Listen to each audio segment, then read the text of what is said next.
got our mannequin pattern skin off the mannequin. So this very first cut that we're going to be doing is really, and I've got one that I've done, you know, here's one I did earlier, but I wanted to show you quite literally.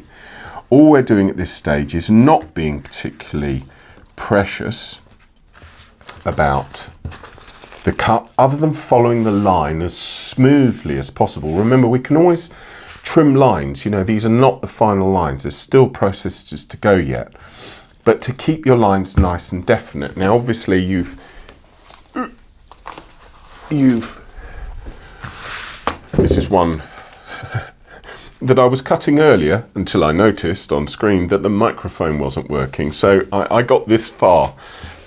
So I'd explained before, you know, it's very important to make sure that when you go from the master pattern, to make sure that you've put your markings on the actual piece itself. You've taken a photograph of the drawing, you've taken a photograph of the concept design that you've transferred onto the first mannequin, so that you've got something to refer back to, and you'll get a clearer idea of where all the pieces go when you actually come to the next stage of transferring the design onto card, and that next step. So the first thing I literally do is just cut out all the segments, and you'll start to get, you know, remember I mentioned in the last video that I put a dart in the chest right there because I knew it would have to open up.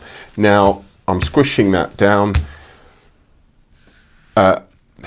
I'm sort of forcing it a little, but that's because I know that leather, doesn't matter its thickness really, other than when you get to really thick leathers, you're going to have that flexibility there. That's actually, this is where, when you start putting things together and we start talking about wet forming and molding and so on, you'll get the sense of the movement that you can get from leather itself when you're working with it.